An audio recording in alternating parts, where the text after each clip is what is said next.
Hello friends, today we are going to discuss class 9th NCERT exercise question of chapter 8 part 2. So welcome to e-classmates your online study partner. तो चलिए फटाफट से अब शुरू करते हैं। तो सबसे पहले हम लोग देखते हैं question number 4। A motor boat starting from rest on a lake accelerate in a straight line at a constant rate of 3 metre per second square for 8 seconds. How far does the boat travel during this time. हम लोग को इस question में बताना है कि एक lake के अंदर एक मोटर बोट है जो कि रेस्ट से वो स्टार्ट हो रहा है चलना, ठीक है, और वो एक्सेलरेट हो रहा है, ठीक है, इन द स्ट्रेट लाइन, यानी कि हम लोग कह सकते हैं वो लीनियर मोशन कर रहा है, ठीक है, एट अ कांस्टेंट रेट। जो उसकी एक्सेलरेशन की जो रेट है वो कितनी है, वो 3 मीटर पर सेकेंड स्क्वायर है। कितनी देर के लिए है ये constant acceleration, that's for 8 second, ठीक है। अब हम लोगों को बताना है कि इसी 8 सेकेंड्स के अंदर वो कितना डिस्टेंस ट्रैवल करता है। हम लोगों को बताना है कि इस 8 सेकेंड्स के अंदर ये मोटर बोट कितना डिस्टेंस ट्रैवल करता है। ओके, तो सबसे पहली चीज़ हम लोग देख लेते हैं कि यहाँ पे हम लोगों को क्या क्या चीज़ें गिवन दी हैं, ठीक है, हम लोगों को क्या फाइंड आउट करना है एंड कौन से फॉर्मूले को हम लोगों को यूज़ करना है। तो इस चैप्टर के अंदर हम लोगों ने 3 इक्वेशंस ऑफ मोशन को पढ़ा है, जो कि हम लोगों ने प्रीवियस वीडियो में भी डिस्कस किया है। काफ़ी सारे क्वेश्चंस हम लोगों ने 3 इक्वेशंस ऑफ मोशन के ऊपर बेस्ड बनाए हैं, ठीक है। तो अगर अभी तक आप लोगों ने प्रीवियस वीडियोस को नहीं देखा है तो please go and check it. Okay, तो हम लोग यहाँ पे लिख लेते हैं 3 इक्वेशंस ऑफ मोशन। वो कौन कौन से होते हैं, ठीक है। तो सबसे पहला होता है v is equals to U plus A T, next one is s is equals to U T plus half A T square, and the last one is v square is equals to U square plus 2as, ठीक है। यहाँ पे हम लोग देख लेते हैं कि जो v है वो किस चीज़ को इंडिकेट करता है। v is the final velocity, ठीक है, u is the initial velocity. ये सारी चीज़ें हम लोग प्रीवियस क्वेश्चंस में डिस्कस कर चुके हैं। s is for distance travel. s क्या है यहाँ पे, s is the distance travel, ठीक है। s यहाँ पे स्पीड नहीं है, स्पीड मत समझना कि s क्या है, स्पीड को डिनोट कर रहा है, ठीक है। t is for time and a is for acceleration. Okay, तो हम लोग यहाँ पे इन सारे इक्वेशंस को हम लोग समझ लेते हैं, ठीक है। तो सबसे पहला जो स्टेप होता है वो होता है क्वेश्चंस को काफ़ी ज़्यादा डीपली तरीके से पढ़ना, रीडिंग करना, क्योंकि क्वेश्चन से ही हमको पता चलेगा कि हमको इस क्वेश्चन में क्या क्या चीज़ें गिवन में दी हैं और हम लोगों को क्या फाइंड आउट करना है। ओके, तो हम लोग देखते हैं कि इस क्वेश्चन में हम लोगों को क्या क्या दिया हुआ है।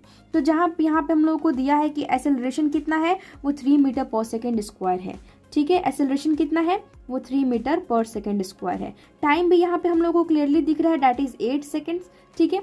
बट यहाँ पे एक और चीज़ दिया हुआ है, बट वो डायरेक्टली नहीं, वो इनडायरेक्टली दिया है, and that is starting from rest. जैसे कि हम लोगों ने प्रीवियस क्वेश्चंस में डिस्कस किया है कि जब कोई भी ऑब्जेक्ट जब मोशन में आता है, यानी कि जब वो रेस्ट से स्टार्ट होता है, स्टार्ट फ्रॉम रेस्ट, तो उस वक्त उसकी इनिशियल वेलोसिटी क्या होती है, वो u क्या होता है, 0 होता है। और जब कोई बॉडी रेस्ट में जाता है, कम्स इन रेस्ट, ठीक है, मतलब कि वो स्टॉप हो जाता है, उस वक्त उसकी फाइनल वेलोसिटी क्या हो जाती है, डैट मीन्स उसकी v जो है वो 0 हो जाती है। ओके, तो यहाँ पे हमको इनडायरेक्टली इस क्वेश्चन में दिया है कि यहाँ पे u क्या है, u is 0 metre per second, ठीक है। अब हम लोग देख लेते हैं कि हमको फाइंड क्या करना है। तो यहाँ पे फाइंड करना how far does the boat travel during this time, यानी कि इस 8 सेकेंड्स के अंदर वो कितना दूर तक ट्रैवल करता है, ठीक है। यानी कि यहाँ पे हम लोगों को डिस्टेंस फाइंड करना है कि वो कितना डिस्टेंस ट्रैवल करता है। ओके, तो सबसे पहले हम लोग समझते हैं कि यहाँ पे हम लोग किस इक्वेशंस को यूज़ करेंगे to find the distance. Okay, तो सबसे पहले हम लोग देखते हैं v is equals to U plus A T, ठीक है। तो अगर यहाँ पे हम लोग देखते हैं कि s हमको फाइंड करना है, तो फर्स्ट इक्वेशन में s तो है ही नहीं, यानी कि इस इक्वेशंस को हम लोग यूज़ नहीं कर सकते। सेकंड इक्वेशन में यहाँ हम लोग को क्लियरली s दिख रहा है, यानी कि हम लोग सेकंड इक्वेशन को यूज़ कर सकते हैं। एंड थर्ड इक्वेशन में भी s है, यानी कि हम लोग कहीं ना कहीं थर्ड इक्वेशन को भी यूज़ करके s की वैल्यू को फाइंड कर सकते हैं। बट द क्वेश्चन इज कि हम लोग कौन सी इक्वेशन को यूज़ करेंगे, सेकेंड वन या फिर थर्ड वन, ठीक है। तो अब हम लोग देख लेते हैं कि जो हमारा थर्ड इक्वेशन है, ठीक है, s को फाइंड करने के लिए हमको एक्सेलरेशन चाहिए, u चाहिए यानी कि इनिशियल वेलोसिटी चाहिए, और v चाहिए यानी कि फाइनल वेलोसिटी चाहिए। क्या क्वेश्चन में हमको v, u और a दिया है, ठीक है। तो हम लोग देख लेते हैं, we have u a but we don't have the v। हम लोगों के पास v नहीं है, इसलिए हम लोग थर्ड इक्वेशन का यूज़ नहीं करेंगे। तो हमारे पास सिर्फ एक ही इक्वेशन बचता है and that equation is the second equation of motion, क्योंकि यहाँ पे s को फाइंड करने के लिए u चाहिए, t चाहिए और a चाहिए, और हमारे पास u, a और t तीनों चीज़ें अवेलेबल हैं। ठीक है, यानी कि हम लोग किस इक्वेशन को यूज़ करेंगे, सेकेंड इक्वेशन को। तो हम लोग यहाँ पे क्लियरली लिखते हैं using second equation of motion. हम लोग सेकेंड इक्वेशन ऑफ मोशन से हेल्प से हम लोग इजीली फाइंड कर लेंगे कि डिस्टेंस कितना है। ठीक है, यहाँ पे इनिशियल वेलोसिटी कितना है 0, टाइम कितना है 8, ठीक है, प्लस हाफ इंटू एक्सेलरेशन कितना है 3 है एंड टाइम कितना है 8 है, यानी कि 8 की स्क्वायर करेंगे। ठीक है, यहाँ पे हम लोग यूनिट्स को सॉल्व करेंगे तो यूनिट्स क्या आएगी, वो मीटर ही आएगी। ठीक है, ओवरऑल क्योंकि डिस्टेंस की जो यूनिट होती है वो मीटर ही होती है। ठीक है, तो मैं इस क्वेश्चन को समझाने के बाद मैं ये भी बता दूंगी आप लोगों को कि किस तरीके से यहाँ पे यूनिट को रिजॉल्व करना है और किस तरीके से ये जो यूनिट है वो सॉल्व होने के बाद वो मीटर में ही आएगी। ओके, तो यहाँ पे हम लोग देखते हैं फर्स्ट ऑफ ऑल अपने इक्वेशंस को। यहाँ पे 0 को 8 से अगर हम लोग मल्टीप्लाई करते हैं तो इट बिकम्स 0। ठीक है, तो यहाँ पे हम लोग को सिंपली इस चीज़ को कैलकुलेट करना है, that is half into 3 into 8 into 8। Okay, तो हम लोग छोटा सा यहाँ पे कैलकुलेशन करेंगे एंड अगर हम लोग इसको सॉल्व करते हैं तो आवर आंसर इज 96 मीटर, यानी कि डिस्टेंस कितना निकल के आया, वो 96 मीटर आया। यानी कि जो मोटर बोट है वो 8 सेकंड में 3 मीटर पर सेकंड स्क्वायर की एक्सेलरेशन से वो कितना डिस्टेंस कवर करेगा, वो 96 मीटर की डिस्टेंस कवर करेगा। ठीक है, यहाँ पे जैसा कि हमने बताया था आप लोगों की, हम लोग मीटर के बारे में भी डिस्कस करेंगे कि ये जो यूनिट है वो मीटर कैसे आया। ठीक है, तो ये जो 0 से अगर हम लोग 8 मीटर पर सेकंड को अगर हम लोग मल्टीप्लाई करेंगे तो वो 0 ही होगा, तो यानी कि हम लोग को यूनिट्स को सिर्फ सिंपली यहाँ पे देखना है। ठीक है, यहाँ पे देख लेते हैं हाफ इंटू ये हमारा क्या है, एक्सेलरेशन। एक्सेलरेशन क्या है 3 मीटर पर सेकेंड स्क्वायर। ठीक है, इंटू ये टाइम का स्क्वायर है, यानी कि 8 सेकेंड इंटू 8 सेकेंड। ठीक है, ये 2 सेकेंड से यहाँ पे जो सेकेंड्स है वो कैंसिल आउट हो जाते हैं और यहाँ पे सिंपली हम लोगों को मीटर मिल जाता है एंड दैट इज 96 मीटर। सो यहाँ पे हम लोग इजीली ये भी चीज़ हम लोग समझ सकते हैं कि जो डिस्टेंस है उसकी यूनिट मीटर ही होती है, तो यहाँ पे हम लोग क्लियरली यहाँ पे कलेक्टिवली हम लोग मीटर लिख सकते हैं। ठीक है, बट हम लोगों को यहाँ पे यूनिट्स को किस तरीके से रिजॉल्व करना है ये चीज़ हम लोगों को जानना काफ़ी ज़्यादा ज़रूरी है, इसलिए हम लोग को इस चीज़ पे भी ध्यान देनी काफ़ी ज़्यादा ज़रूरी हो जाती है। ठीक है, तो यहाँ पे हम लोगों ने easily second equation of motion को यूज़ करते हुए हम लोग इजीली यहाँ पे डिस्टेंस को फाइंड आउट कर लेते हैं। यहाँ पे डिस्टेंस कितना है, that is 96 meter. Okay, now comes to the question number 5. A driver of a car traveling at 52 km per hour applies the brakes and accelerates the uniformly in the opposite direction. The car stops in 5 seconds. Another driver going at 3 km per hour in another car applies his brakes slowly and stops in 10 seconds. On the same graph paper, plot the speed versus time graph for the two cars. Which of the two cars traveled farther after the brakes were applied?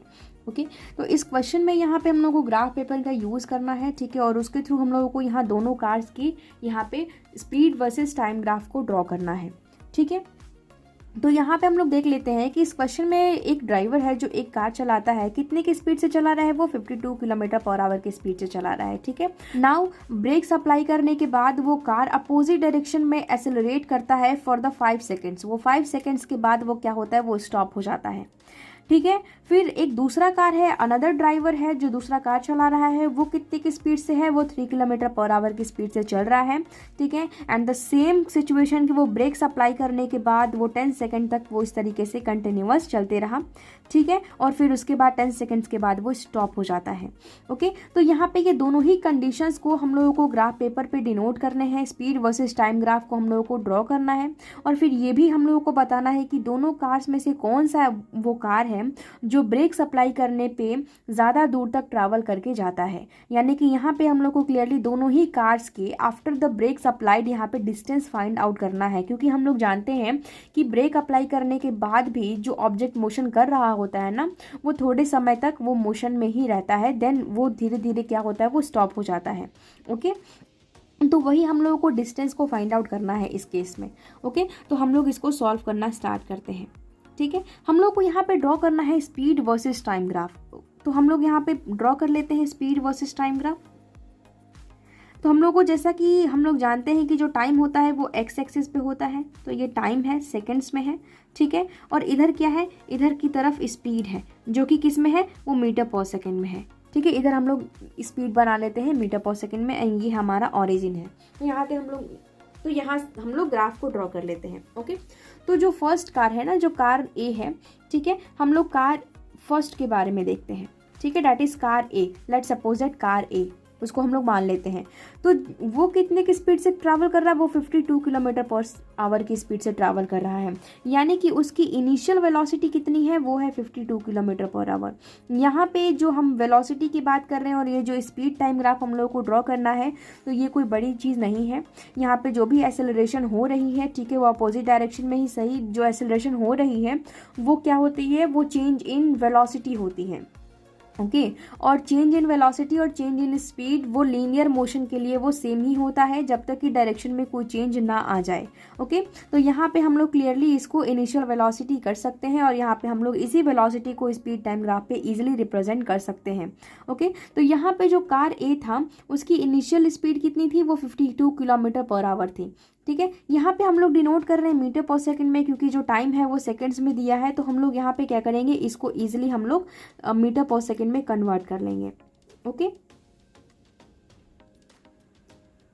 तो यहाँ पे हम लोग छोटा सा calculation करेंगे and it becomes 14.4 metre per second, okay. अब हम लोग देखते हैं कि वो आफ्टर 5 सेकेंड्स अब वो स्टॉप हो जाता है, यानी कि टाइम कितना लग रहा है, 5 सेकेंड्स लग रहा है, और बाद में उसकी जो फाइनल वेलोसिटी है वो कितनी हो जा रही है, वो 0 मीटर पर सेकेंड हो जा रही है, ठीक है। हम लोग सेम देख लेते हैं कार बी के बारे में। कार बी कितने की स्पीड से ट्रैवल कर रहा होता है, कार बी ट्रैवल कर रहा होता है 3 किलोमीटर पर आवर की स्पीड से, यानी कि कार बी की जो इनिशियल वेलोसिटी है वो कितनी है, वो 3 किलोमीटर पर आवर है, ठीक है। इन प्रोसेस से जब हम लोग इसको मीटर पर सेकेंड में कन्वर्ट करेंगे तो it become 0.83 metre per second, ठीक है। नाउ आफ्टर द 10 सेकेंड्स अब ये क्या हो जा रहा है, रुक जा रहा है, यानी कि टाइम कितना लग रहा है, 10 सेकेंड्स, और उसके बाद उसकी फाइनल वेलोसिटी कितनी हो जा रही है, 0 मीटर पर सेकेंड हो जा रही है, ठीक है। तो यहाँ पे क्लियरली हमको इस चार्ट को जो है, ये जितने भी डाटाज हैं उसको हम लोगों को इस ग्राफ पे यहाँ पे दिखाना है, ठीक है। तो यहाँ पे हम लोग सबसे पहले टाइम एक्सिस पे हम लोग यहाँ पे टाइम को रिप्रेजेंट करना शुरू करते हैं, ठीक है। तो हम लोग शुरू करते हैं 1 सेकेंड, 2 सेकेंड, 3 सेकेंड्स, यहाँ पे जो भी चीज़ें हैं, जो भी डाटा है वो सेकेंड्स के अंदर ही हैं, ठीक है। इस तरीके से हम लोग यहाँ पे रिप्रेजेंट करते हैं। यहाँ पे क्या होगी, ये मीटर पर सेकंड में होगी, क्योंकि हम लोगों ने यहाँ पे क्लियरली लिखा है कि स्पीड्स किस में है, वो मीटर पर सेकंड में ही है, ठीक है। तो यहाँ पे भी हम लोग इसको क्लियरली, यहाँ पे हम लोगों को 14 तक जाना है, 15 तक जाना है, इसलिए हम लोग यहाँ पे एक ब्लॉक को 2 यूनिट हम लोग कंसिडर करेंगे, ठीक है। अगर आप लोगों का ग्राफ बड़ा है तो आप लोग 1 यूनिट भी कंसिडर कर सकते हैं, सिंपली 16, ओके। अब हम लोग इस सारे डाटा को यहाँ पे हम लोग रिप्रेजेंट करेंगे। तो स्पीड कितनी थी कार ए की, 14.4 मीटर पर सेकेंड की थी, ठीक है। यानी कि 14.4 समथिंग कहाँ होगा, ये 15 है, तो यानी 15 का हाफ ये यहाँ कहीं होगा, ठीक है, यहाँ कहीं होगा 14.4 मीटर पर सेकेंड, ठीक है। तो यहाँ से वो कार कितने की स्पीड गेन करती है, वो 0 मीटर पर सेकेंड तक चली जाती है, कितने टाइम में, 5 सेकेंड्स में, यानी कि 5 सेकेंड्स के बाद वो कार कहाँ जाएगी, 0 हो जाएगी, क्योंकि हम लोग जानते हैं कि टाइम एक्सिस पे अगर वो एग्जैक्ट टाइम एक्सिस का जब कोऑर्डिनेट है तो यहाँ पे जो वाई एक्सिस हो जाती है वो 0 हो जाती है, यानी कि जो स्पीड है it becomes 0 on the time axis, यानी कि ये जो ग्राफ है ये कैसा होगा, ये कुछ ऐसा होगा इन 5 सेकेंड्स, ठीक है। ये कैसा होगा, ये कुछ ऐसा होगा। यहाँ पे ग्रेजुअली क्या हो रही है, स्पीड इसकी डिक्रीज कर रही है। पहले इसकी स्पीड 14.4 मीटर पर सेकेंड थी, ठीक है। आफ्टर द 5 सेकेंड्स इसकी स्पीड कितनी हो गई, वो 0 हो गई, ठीक है। सेम प्रोसेस से हम लोग कार बी का भी ग्राफ यहाँ पे ड्रॉ करेंगे। सबसे पहले कार बी की स्पीड कितनी थी, वो 0.83 मीटर पर सेकेंड थी, ठीक है। यानी कि समथिंग देयर इज 1, ओके, यहाँ पे 1 है और इसी के लगभग यहाँ पे क्या होगा, 0.83 होगा, यानी कि उसकी स्पीड 0.83 मीटर पर सेकेंड थी, लेकिन आफ्टर 10 सेकेंड्स उसकी स्पीड कितनी हो गई, 0 हो गई, यानी कि 10 सेकेंड्स यहाँ पे जाने के बाद उसकी स्पीड क्या हो गई, 0 हो गई। तो इसका ग्राफ कैसा होगा, इसका ग्राफ कुछ ऐसा होगा, ठीक है। ये स्लोप होगा, ठीक है, ये थोड़ा सा स्ट्रेट लाइन बन गया है, बट ये क्या होगा, ये स्लोप होगा, धीरे धीरे जा करके ये टाइम एक्सिस को मीट करेगा। ठीक है, तो ये जो ग्राफ है वो किसकी है, वो कार ए की है। ठीक है, और ये जो ग्राफ है ये किसकी है, ये कार बी की है। ओके, तो यहाँ पे हम लोगों ने easily speed versus time graph दोनों का ही ड्रॉ कर लिया। Now we have to find कि कौन कितना ज़्यादा ट्रैवल करेगा आफ्टर अप्लाइंग द ब्रेक्स। तो सबसे पहले हम लोग फाइंड करते हैं कार ए के बारे में। कार ए का डिस्टेंस कितना होगा, यानी कि एस कितना होगा। तो यहाँ पे एस को फाइंड करने के लिए क्या हम लोग 3 इक्वेशंस ऑफ मोशन को यूज़ करेंगे, या फिर हम लोग यहाँ पे कोई दूसरा प्रोसेस यूज़ करेंगे। ऑफ कोर्स यहाँ पे हम लोग 3 इक्वेशंस ऑफ मोशन को यूज़ कर सकते हैं, बट जो 3 इक्वेशंस ऑफ मोशन को यूज़ करके जो इसका आंसर आएगा वो 2 स्टेप्स में होगा। ठीक है, सबसे पहले हम लोगों को एक्सेलरेशन फाइंड करना पड़ेगा, एंड देन आफ्टर हम लोग यहाँ पे डिस्टेंस को फाइंड कर सकते हैं। ओके, बट यहाँ पे एक और प्रोसेस होता है जो कि हम लोग डायरेक्टली ग्राफ से हम लोग फाइंड आउट करते हैं, एंड दैट इज कि डिस्टेंस का जो फॉर्मूला होता है वो होता है area under the VT graph और द एसटी ग्राफ, यानी कि स्पीड टाइम ग्राफ और वीटी ग्राफ के अंदर की जो एरिया होती है वो हमको डिस्टेंस का रिलेशन देती है। क्योंकि यहाँ पे हम लोगों ने क्लियरली पढ़ा है कि speed is equals to distance पर अपॉन टाइम। ठीक है, तो अगर हम लोगों को यहाँ पे डिस्टेंस फाइंड आउट करना है तो हम लोग क्या करते हैं, यहाँ पे हम लोग कर देते हैं distance is equals to speed into time, यानी कि अगर हम यहाँ पे स्पीड को और टाइम को मल्टीप्लाई कर देंगे तो ये क्या हो जाएगा, ये हम लोग इजीली एरिया फाइंड आउट कर लेंगे। ओके, तो इसका मतलब क्या है, सिंपली कि जो एरिया इस ग्राफ के अंदर आ रही है वही एरिया क्या होगी, इसके डिस्टेंस को बताएगी। ठीक है, तो अगर हम कार ए के बारे में देखेंगे तो ये जो बड़ा वाला जो ट्रायंगल है वो कार ए को कवर कर रहा है पूरा का पूरा, यानी कि इसका जो एरिया होगा वही क्या होगा, वही कार ए का डिस्टेंस ट्रैवल होगा after applying the brake. Okay, तो यहाँ पे डिस्टेंस कैसे हम लोग फाइंड करेंगे, S is equals to distance is equals to speed into time, speed into time. Okay, तो नाउ अब हम लोग इस ग्राफ के थ्रू कैसे फाइंड करेंगे, तो जैसा कि हमने कहा कि हम लोग सिंपली यहाँ पे क्या निकालेंगे, area of the graph, area under the graph, यानी कि यहाँ पे डिस्टेंस को फाइंड आउट करने के लिए हम लोग क्या करेंगे, half into base into height. ठीक है, half into base into height, क्योंकि यही क्या होता है, एरिया ऑफ ट्राइंगल होता है। ठीक है, तो नाउ यहाँ पे एरिया ऑफ ट्राइंगल क्या हो जाएगा, हाफ इंटू, तो क्लियरली यहाँ पे बेस कितना है 0 to 5, यानी कि 5 सेकेंड्स, और इसकी हाइट कितनी है 0 to 14.4, क्योंकि यहाँ पे क्या होता है परपेंडिकुलर डिस्टेंस बनता है, तो ये क्लियरली ये क्या हो जाएगा, हाइट हो जाएगा, डेट इज 14.4। तो यहाँ पे डिस्टेंस कितना फाइंड होगा हम लोगों को, डिस्टेंस बिकम्स 36 मीटर। ओके, तो कार ए का डिस्टेंस कितना है, 36 मीटर है। ठीक है, सेम प्रोसेस से हम लोग कार बी के डिस्टेंस को भी फाइंड आउट कर लेंगे। तो कार बी का डिस्टेंस क्या होगा, area under the graph, area under the graph, that is area of triangle. तो यहाँ पे डिस्टेंस ऑफ बी क्या होगा, यहाँ पे सिंपली हम लोग लिखते हैं डिस्टेंस ऑफ बी कितना होगा, हाफ इंटू बेस, बेस कितना है बी के लिए, यानी कि 0 सेकेंड से लेकर के 10 सेकेंड तक, यानी कि इसका बेस कितना है 10, और इसकी हाइट कितनी है 0 से लेकर के 0.83 मीटर तक, यानी कि कितना है 0.83। ठीक है, तो इसकी जो डिस्टेंस है वो कितनी होगी, डैट इज 4.1 मीटर, यानी कि जो कार बी का डिस्टेंस है वो कितना है 4.1 मीटर है। तो यहाँ पे हम लोग क्लियरली देख सकते हैं कि ब्रेक अप्लाई करने के बाद कौन सा कार सबसे ज़्यादा दूर तक ट्रैवल किया है। तो कार ए 36 मीटर ट्रैवल किया है और कार बी कितना ट्रैवल किया है 4.1 मीटर, यानी कि clearly car A travels more than the car B.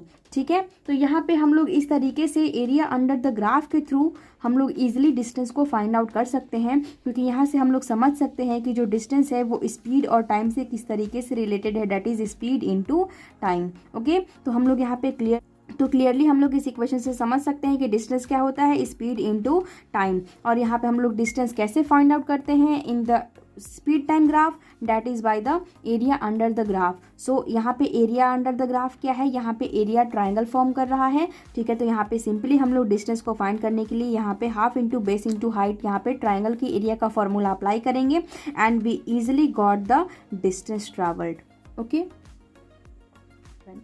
figure shows the distance time graph of 3 objects A, B and C. Study the graph and answer the following questions. यहाँ पे जो हम लोगों को डिस्टेंस टाइम ग्राफ दिया है ये किसी 3 ऑब्जेक्ट के लिए दिया है, that is A, B and C. इनके मोशंस को यहाँ पे दिखाया गया है। ओके, नाउ यहाँ पे हम लोगों को ग्राफ को अच्छी तरीके से स्टडी करना है और हम लोगों को यहाँ पे जो क्वेश्चंस दिए हैं उसका आंसर्स हम लोगों को करने हैं। ठीक है, सबसे पहला जो क्वेश्चन है, which of the 3 is travelling the fastest. जो 3 ऑब्जेक्ट्स हैं इसमें से कौन सा फास्ट ट्रैवल कर रहा है, यानी कि we have to find the speed travel. Okay, तो यहाँ पे हम लोग क्लियरली देखते हैं कि सबसे पहले स्पीड क्या होता है। ठीक है, तो हम लोगों ने स्पीड को देखा है डिस्टेंस पर upon time, that is called as speed. Okay, तो यहाँ पे क्लियरली स्पीड क्या होती है, डिस्टेंस अपॉन में टाइम होती है। ठीक है, यानी कि डिस्टेंस किस एक्सिस पे है, distance is on Y axis. Okay, Y axis, और टाइम किस एक्सिस पे है, देख सकते हैं हम लोग क्लियरली ये एक्स एक्सिस पे है। ठीक है, यानी कि डिस्टेंस यानी कि स्पीड हम लोग कैसे फाइंड आउट करेंगे, वाई एक्सिस अपॉन में एक्स एक्सिस, और इसी को हम लोग बोलते हैं स्लोप। ठीक है, इसी को हम लोग क्या कहते हैं, स्लोप कहते हैं। ठीक है, और ये जो स्लोप होता है ये एक्चुअली हम लोगों को 11th क्लास में काफ़ी ज़्यादा स्लोप के बारे में डिस्कस करना है, बट यहाँ पे भी हम लोग थोड़ा सा स्लोप के बारे में देख लेते हैं कि जो स्लोप फॉर्मेशन होता है ना वो एंगल्स पे भी डिपेंड करता है, यानी कि उसकी एंगल कितनी है। ठीक है, तो इस तरीके से हम लोग देख लेंगे कि जिसका एंगल ज़्यादा होगा यानी कि उसका स्लोप ज़्यादा होगा, यानी कि उसका डिस्टेंस अपॉन में टाइम ज़्यादा होगा, दैट मीन्स कि उसका स्पीड ज़्यादा होगा। ओके, तो यहाँ पे अगर हम लोग क्लियरली अगर ए को देखते हैं तो ए हमको क्या पूछ रहा है कि स्पीड किसका ज़्यादा है, तो यानी कि स्लोप किसका ज़्यादा है। ठीक है, यहाँ पे हम लोग क्लियरली देख सकते हैं कि एक्स एक्सिस के साथ इसका इतना एंगल फॉर्म हो रहा है। ठीक है, यहाँ पे अगर हम लोग एक्स एक्सिस को ड्रॉ करेंगे तो यहाँ पे एंगल उससे कम फॉर्म होगा, और यहाँ पे अगर हम लोग यहाँ पे ड्रॉ करते हैं एक्सिस को तो ये काफ़ी ज़्यादा कम एंगल फॉर्म होगा, यानी कि सबसे ज़्यादा एंगल फॉर्म किसका हो रहा है, बी का हो रहा है, ऑब्जेक्ट बी का हो रहा है, यानी कि सबसे ज़्यादा डिस्टेंस अपॉन में टाइम, यानी कि सबसे ज़्यादा स्पीड किसकी है, वो ऑब्जेक्ट बी की है। ओके, तो यहाँ पे लिखेंगे हम लोग B has more speed. Okay, तो हम लोग को यहाँ पे क्लियरली पता चल गया कि B के पास स्पीड ज्यादा है। Now comes to the B, are all 3 ever at the same point on the road. ठीक है, जो 3 ऑब्जेक्ट्स हैं वो क्या एक पॉइंट पे, एक टाइम पे, क्या वो सेम रोड पे हैं, वो मिलते हैं, मतलब कि मीट करते हैं एट द सेम टाइम। तो यहाँ पे हम लोग देख सकते हैं कि यहाँ पे एक क्रॉस हम लोगों को देखने को मिल रहा है, वो क्रॉस किस किस ऑब्जेक्ट का है, बी का है, और क्लियरली हम लोग देख सकते हैं कि सी का है। ठीक है, लेकिन यहाँ पे सिर्फ 2 ही ऑब्जेक्ट यहाँ पे मिले हैं एक टाइम पे। ठीक है, यहाँ पे भी हम लोग देख सकते हैं, तो यहाँ पे बी और ए मिले हैं एक टाइम पे, यहाँ पे क्लियरली सी और ए मिले हैं एक टाइम पे, लेकिन क्वेश्चन ने हमसे पूछा है कि क्या तीनों जो 3 ऑब्जेक्ट्स हैं वो क्या सेम टाइम पे एक जगह पे मिले हैं, तो ऑफ कोर्स नॉट, यहाँ पे तीनों नहीं मिले हैं एक ही जगह पे, सो इसका आंसर क्या होगा, नो। ओके, क्लियरली अब हम लोग सी को देखते हैं, how far has C travelled when B passes A. Okay, यानी कि जब बी ए को जब क्रॉस किया है, जब वो पास किया है, तो उस एग्जैक्ट टाइम पे सी कितना डिस्टेंस ट्रैवल किया था। ठीक है, तो यहाँ पे बी ए को कब क्रॉस करता है, एट दिस पॉइंट, तो इस टाइम, तो उस पॉइंट पे हम लोग देखते हैं कि टाइम कितना है, और उस पॉइंट पे हम लोग देखते हैं कि सी का डिस्टेंस कितना है। तो ये जो लाइन है वो दिखाती है सी के मोशन को। ठीक है, तो एग्जैक्टली इस टाइम पे सी का डिस्टेंस कितना है, तो यहाँ पे हम लोग क्लियरली इस डिस्टेंस को फाइंड आउट कर लेते हैं। तो ये कितना है यहाँ, तो यहाँ पे क्लियरली ये अराउंड 6 है। ठीक है, 4 और 8 का ये हाफ है। ठीक है, तो यहाँ पे अप्रोक्सीमेटली हम लोग देख सकते हैं कि इस टाइम पे, इस एग्जैक्ट टाइम पे ये कितना अप्रोक्सीमेटली 7 किलोमीटर का डिस्टेंस सी ने ट्रैवल किया था। ठीक है, तो सी कितना ट्रैवल किया था उस एग्जैक्ट टाइम पे जब बी ने ए को क्रॉस किया था, तो सी ट्रैवल अप्रोक्सीमेटली कितना, 7 kilometre approximately. Okay, now comes to the last, how far has B travelled by the time it passes C. जब सी ने बी को क्रॉस किया था तो उस वक्त बी कितना डिस्टेंस ट्रैवल किया था, तो सी ने बी को कब क्रॉस किया है, इसने इस एग्जैक्ट टाइम पे क्रॉस किया है। ठीक है, तो इस टाइम पे बी का डिस्टेंस कितना था, तो इस टाइम पे बी का डिस्टेंस कितना था, अराउंड 4.5, बिकॉज यहाँ पे क्या है, ये 6 है तो यहाँ पे कहीं 5 होगा, एंड अगर उसका भी हम लोग हाफ करेंगे तो दिस बिकम्स 4.5, यानी कि वो कितना डिस्टेंस ट्रैवल किया था बी ने, बी ट्रैवल्ड अराउंड या फिर अप्रोक्सीमेटली 4.5 किलोमीटर। ओके,